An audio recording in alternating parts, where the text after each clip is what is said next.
안녕하세요. 치수일의 기구만장입니다. 지난 시간에는 토마스 아퀴나스의 삶에 대해서 함께 알아봤는데요.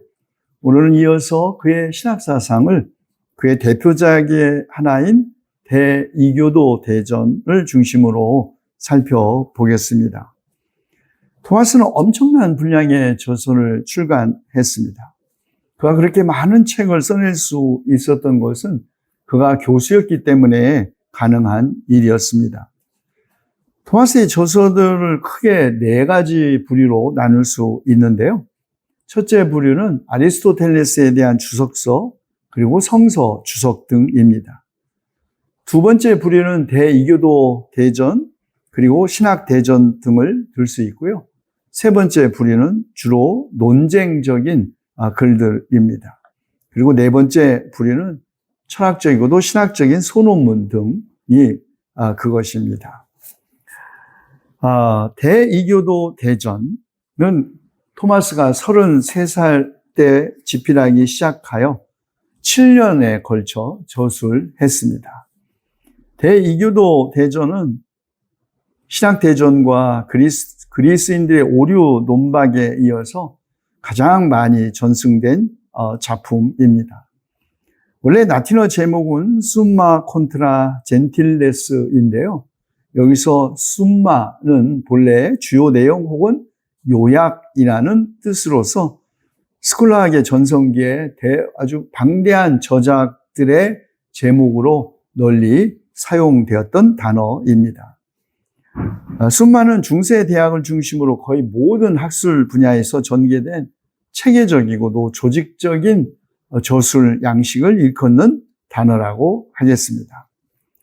책의 제목만 들으면 대이교도 대전 혹은 대이교도 반박 대전 이렇게 제목을만 보면 사람들은 아마도 토마스가 이 책에서 소위 이교도들, 무슬림이라든지 혹은 이교도들이라고 지칭되는 다른 종교인들을 논박하기 위하여 책을 쓴 것이라고 생각할지 모르지만 사실은 그렇지 않습니다.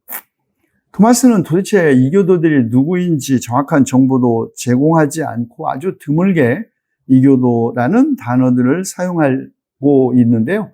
이때에도 되게 아주 고대 교회의 이교도들을 의미할 뿐입니다. 토마스 자신이 스스로 밝힌 이 책을 쓰게 된 동기에 의하면 사실은 비신앙인이나 이단자들, 이교도들을 대적한 것이 아니라 두 신학자 집단을 염두에 두고 집필한 것이라고 합니다. 한 집단은 자신의 신앙을 신이 존재한다는 것은 아주 자명한 것이기 때문에 증명될 수 없다. 이렇게 주장하는 신학자들이 있었고요. 또 다른 한 집단은 신의 존재는 증명될 수 있는 것이 아니라 오직 신앙을 통해서만 유지될 뿐이라고 주장하는 신학자들 집단, 이 두 집단을 위해서 염두에 두고 썼다고 주장하고 있습니다.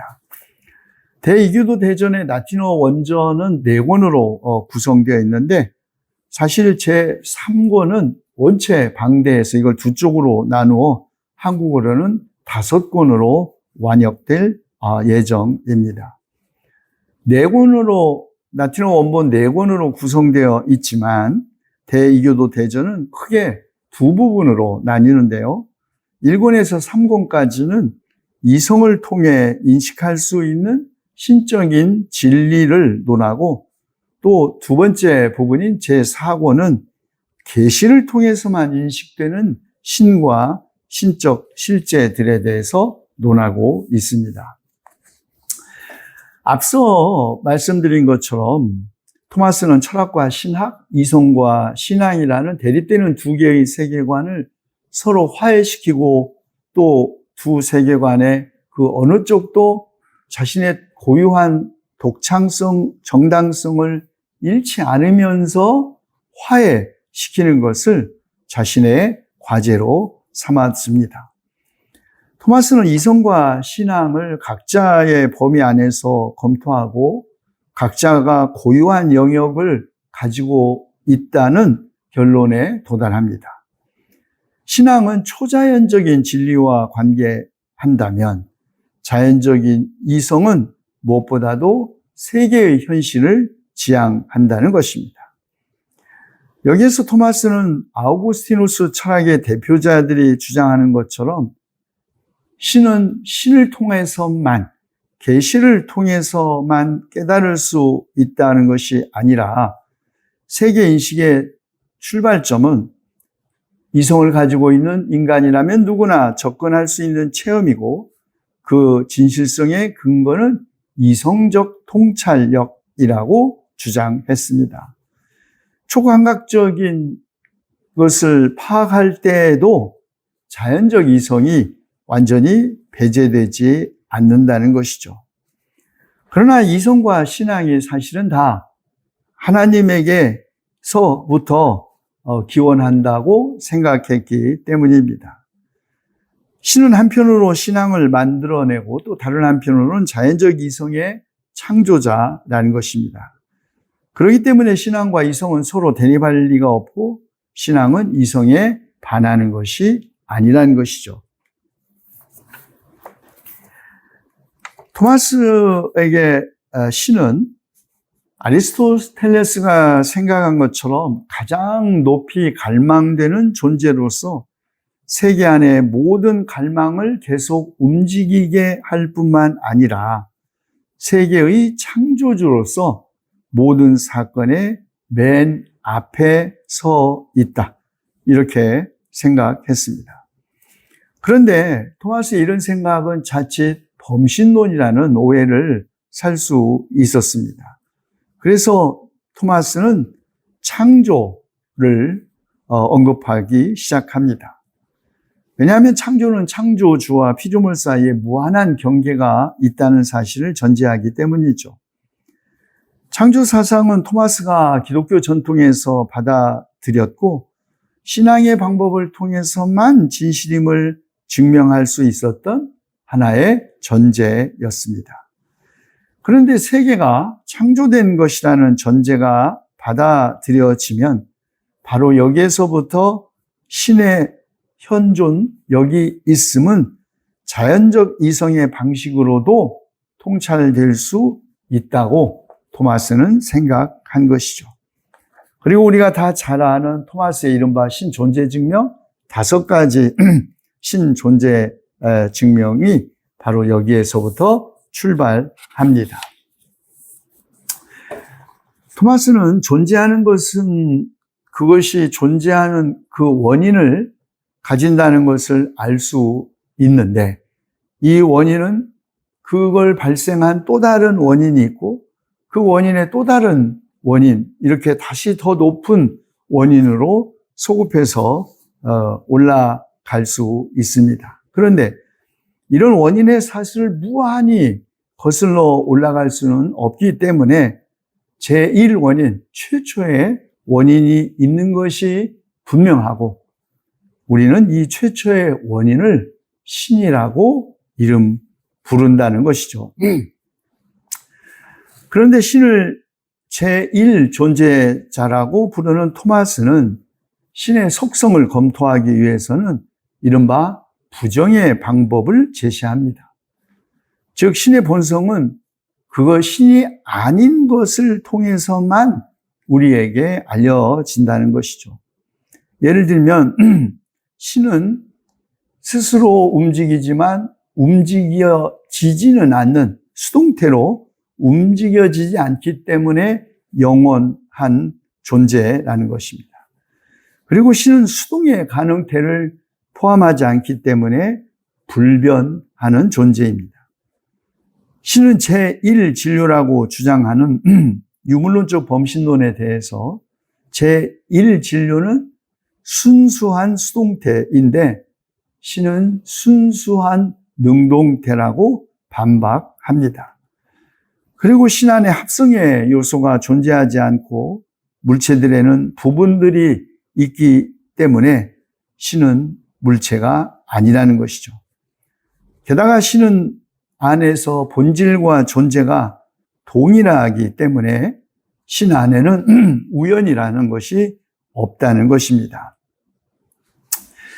자, 네 권으로 구성된 그의 대이교도 대전의 제2권은 두 번째는 이제 창조론입니다.